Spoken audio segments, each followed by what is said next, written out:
Along with King Tut, perhaps no figure is more famously associated with ancient Egypt than Cleopatra.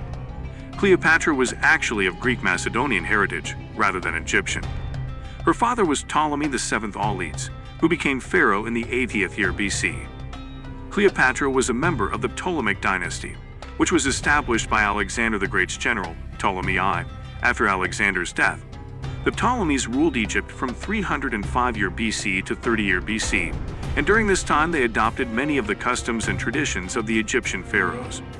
Despite this, the Ptolemies remained ethnically Greek and spoke Greek as their primary language. Cleopatra was born in Alexandria, Egypt in 69 year BC, and was the third child of her parents. Alexandria was the capital city of the Ptolemaic dynasty, which ruled Egypt during her lifetime. Her exact birth date is not known with certainty, but historians believe it was sometime in late May or early June. Cleopatra's family was known for its internal power struggles and conflicts, which often resulted in members of the dynasty killing one another in order to gain or maintain control of the throne. It is highly likely that Cleopatra was the product of incest, as it was a common practice among the Ptolemaic dynasty to marry within the family to maintain the purity of their royal bloodline.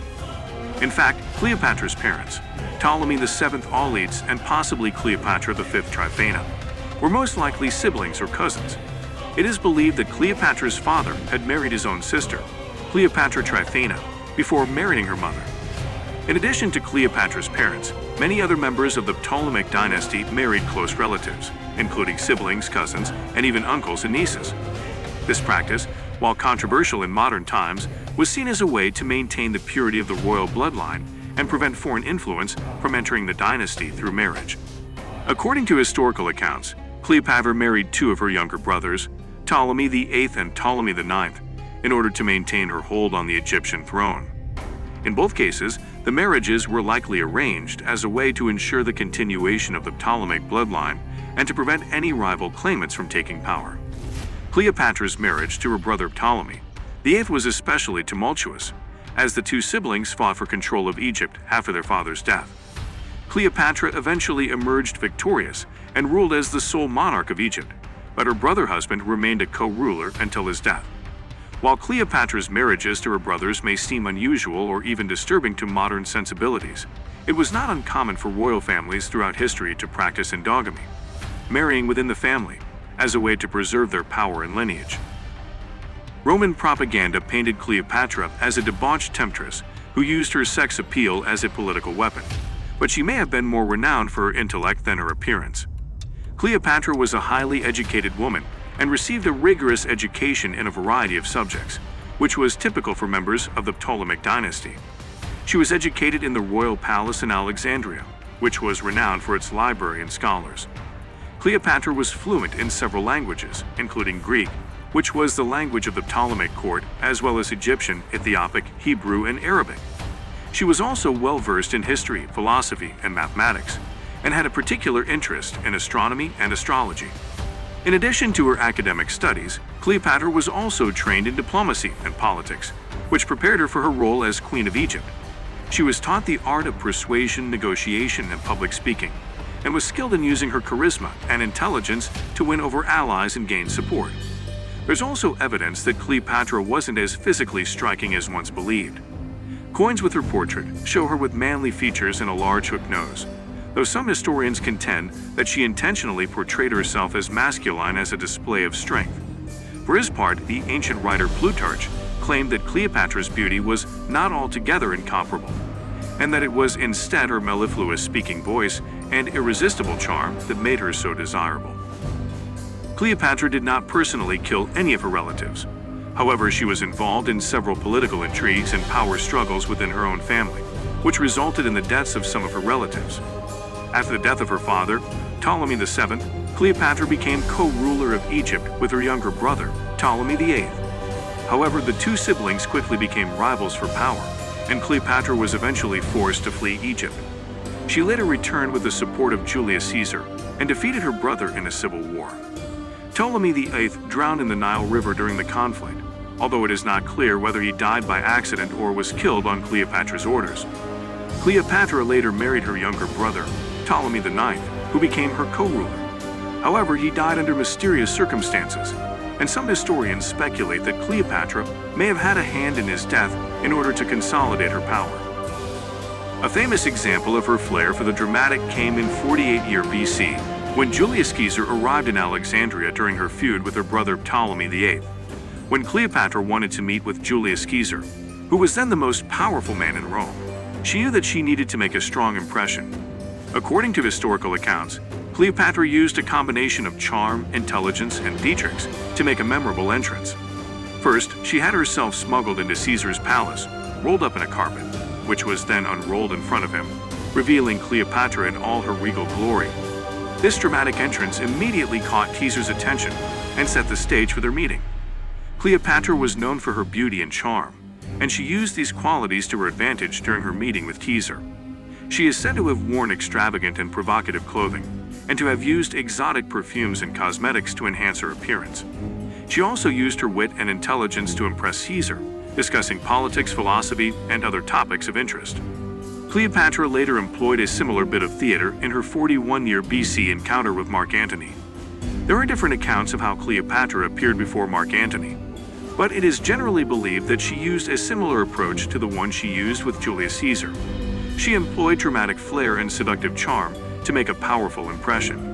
According to one famous story, Cleopatra sailed up the river Cydnus in a golden barge, dressed as the goddess Aphrodite, with attendants dressed as cupids fanning her and scattering flowers. She was accompanied by musicians and exotic animals, and the whole spectacle was designed to impress Antony and demonstrate her wealth and power. When Cleopatra finally met Antony, she is said to have used her beauty, intelligence, and charisma to win him over.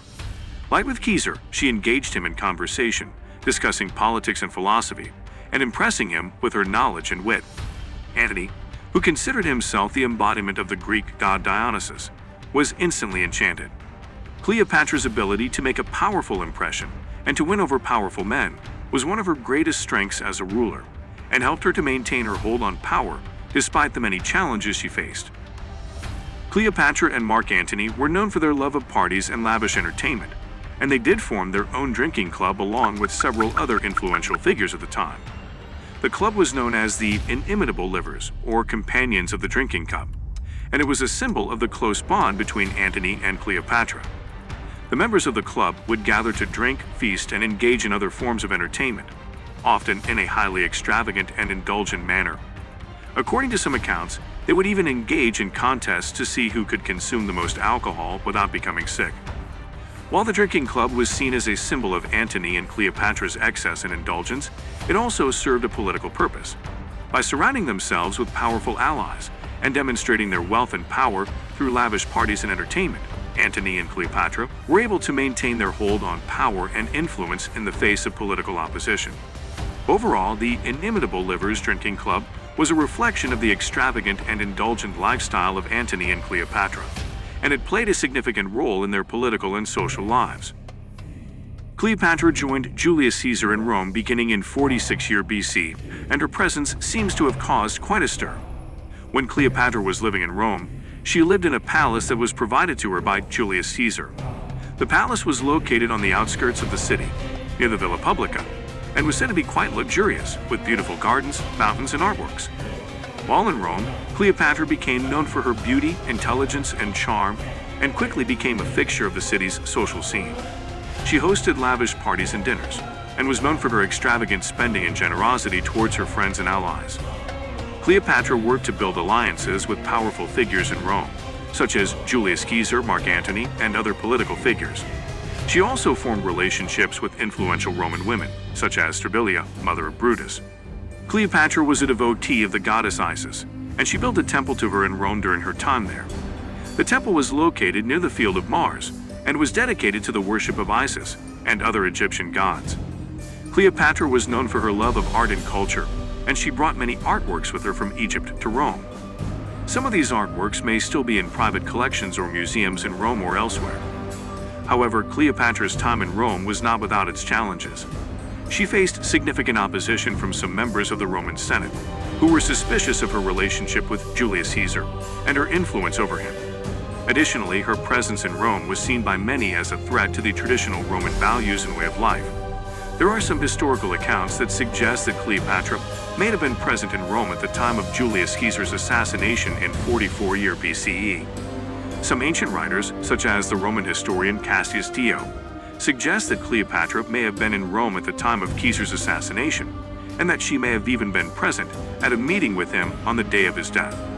The Roman historian Suetonius wrote that Cleopatra was in Rome during this period, and that she had a private meeting with Julius Caesar while she was there. Additionally, the Roman writer Plutarch suggested that Cleopatra may have been present at a meeting between Julius Caesar and other Roman leaders on the day of his death, and that she may have witnessed his assassination. There are also some ancient artworks that depict Cleopatra alongside Julius Caesar, which may suggest that she was present in Rome during this period. For example, a famous sculpture known as the Esquiline Venus depicts a female figure who is often identified as Cleopatra, and who is shown alongside a figure who is believed to be Julius Caesar. However, after Caesar's assassination, Cleopatra returned to Egypt to secure her hold on the throne and avoid any potential repercussions from the political turmoil in Rome. Cleopatra VII, the last pharaoh of ancient Egypt, died on August 12, 30 BC. There are several versions of how Cleopatra died, with some sources contradicting each other. The most widely accepted version is that Cleopatra allowed an asp, a venomous snake, to bite her. According to this account, she concealed the snake in a basket of figs, which was brought to her in her captivity by her servant. After her death, the snake was found dead next to her. Some accounts suggest that Cleopatra used a poisonous ointment or drug to end her life. One theory is that she used a mixture of hemlock, wolfsbane, and opium, which would have caused a quick and painless death. There are some historians who believe that Cleopatra was murdered by Octavian's men, rather than committing suicide. Some accounts suggest that she was forced to drink poison or suffocated with a pillow. After Cleopatra's death, Octavian had her son, Caesarion, executed to eliminate any potential claimants to the throne of Egypt. Cleopatra's other children were taken to Rome and raised by Octavia, Octavian's sister.